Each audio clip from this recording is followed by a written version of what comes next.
بسم اللہ الرحمن الرحیم۔ امید آپ سب خیر و عافیت سے ہوں گے۔ آج کی اس ویڈیو میں ہم جانیں گے کہ وہ کون سے ایسے کام ہیں جو نماز میں کرنا مستحب ہیں۔ تو تمام احباب سے گزارش ہے کہ ویڈیو انت تک ضرور دیکھیں تاکہ ہمیں نماز کے مستحبات معلوم ہو سکیں۔ تو سب سے پہلے جانتے ہیں مستحب کسے کہتے ہیں، مستحب کی تعریف کیا ہے۔ مستحب اس فعل کو کہتے ہیں، اس کام کو کہتے ہیں جس کے کرنے پر بندے کو ثواب ملتا ہے، اگر وہ نہیں کرتا تو وہ گناہ گار نہیں ہوگا۔ اب مستحبات ہیں کون کون سے؟ پہلا تو یہ ہے کہ نیت کے الفاظ زبان سے کہہ لینا مستحب ہے۔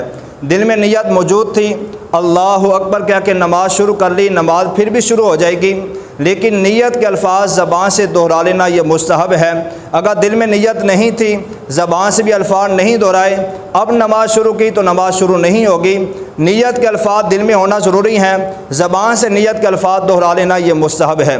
مثال کے طور پر کسی نے فجر کی 2 سنتیں ادا کرنی ہیں، تو دل میں نیت موجود تھی کہ میں فجر کی 2 سنتیں پڑھ رہا ہوں، اللہ اکبر کہہ کے نماز شروع کر لی، نماز شروع ہو جائے گی، لیکن نیت کے الفاظ زبان سے دہرا لینا یہ مستحب ہے۔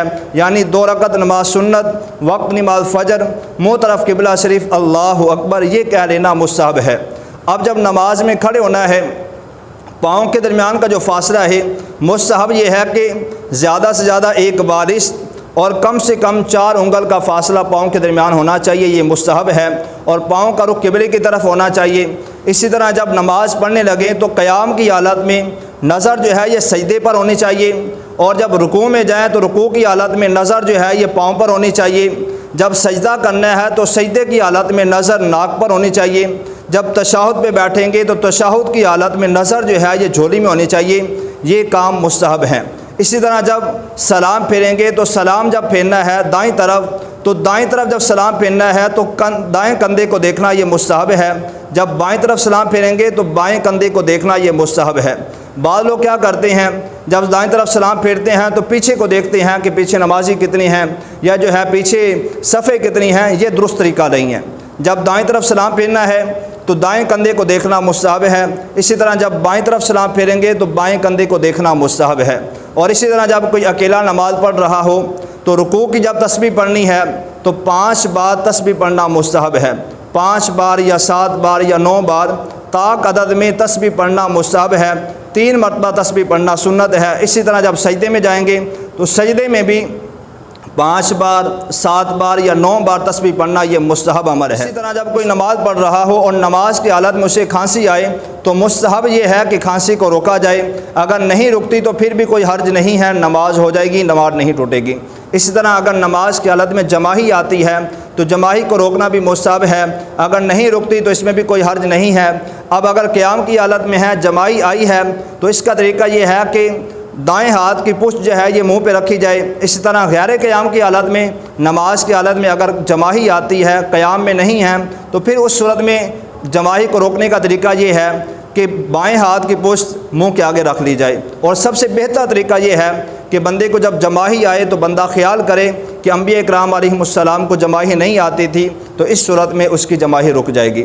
اور اسی طرح جب اقامت ہوتی ہے تو اقامت میں جب مکبر حی علی الصلاۃ اور حی علی الفلاح کہتا ہے تو مستحب یہ ہے کہ حی علی الفلاح پہ کھڑا ہوا جائے۔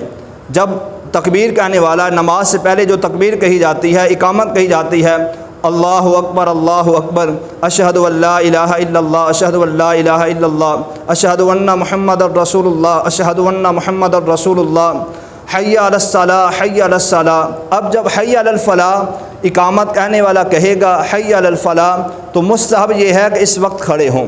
یہ تھے نماز کے مستحبات۔ اللہ پاک ہم سب کو نماز درست کرنے کی توفیق عطا فرمائے، نماز کے مسائل سیکھنے کی توفیق عطا فرمائے۔ نماز کے مسائل سیکھنا بہت ضروری ہیں۔ ہماری ایک تعداد ایسی ہے جو دیکھا دیکھی نمازیں پڑھتے رہتی ہے، نماز جو ہے وہ سیکھتی نہیں ہے۔ پھر یہ کہتے ہیں کہ یہ نماز پڑھتے ہیں، نماز کی لذت نہیں ملتی، نماز کی چاشنی نہیں ملتی، ہمیں جو ہے وہ 40 سال 20 سال 50 سال ہو گئے نماز پڑھتے ہوئے، لیکن ہم نماز جو ہے وہ اس کی لذت حاصل نہیں کر رہے۔ نماز پڑھ کے مسجد سے باہر جاتے ہیں، گناہوں میں مشغول ہو جاتے ہیں۔